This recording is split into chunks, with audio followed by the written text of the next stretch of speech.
Welcome to Take 5, your 5-minute inspirational message from Solid Rock Drogheda.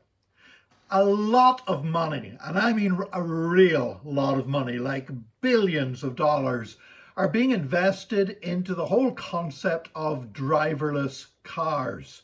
You've probably all heard about Tesla and their driverless cars, but Google also initiated something that's now called Waymo. And apparently Waymo are these electric driverless cars, and already they're being used in one city in the United States as taxis. So you can actually literally call a taxi and it'll turn up and there's nobody driving it. I don't know how you feel about that. I think I would feel highly uncomfortable, because when it's all said and done, we like to be in control. You know, either driving ourselves or having somebody we know very well driving the car, or even a taxi driver who we are giving instructions to. But the idea of a machine just taking control of the car and driving it and us not being able to override that in any way, I don't know if I like that idea at all. Now, also with these Waymo cars, as they're testing them currently in San Francisco, and they've got many of the cars driving around. Now, they do have a human safety driver with them, basically a human driver sat in the passenger seat, basically just there to take over the controls if something goes dreadfully wrong. Now, nothing has yet gone dreadfully wrong with those cars, but some things obviously aren't right. There's a neighborhood in San Francisco where all these Waymo electrical cars keep driving down a cul-de-sac, a dead end. And there's these poor people living in this cul-de-sac, and they say sometimes there are 50 of these driverless cars at a time, all queued up trying to do a U-turn at the end of the cul-de-sac. So obviously there's still a bit of work to be done on the driverless cars. But coming back to this whole idea of wanting to be in control.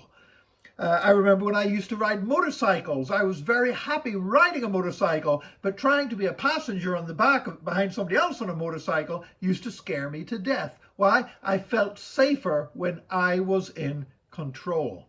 And that basic human instinct and urge that we have can sometimes make it difficult, because God doesn't want us to be in control of our lives. He wants us to hand control over to him.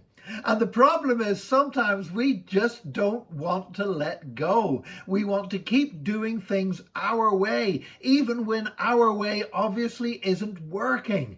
And we need to reach that point where we hand it all over to God and say, Lord, I want you to be my driver. I want you to direct my life. I want you to take me to the place where I need to go. And I pray that each one of us this day will be in that place. Don't keep trying to control your own life, because you don't know enough to do it well. You don't know what the future holds. You don't know all the circumstances, but God does.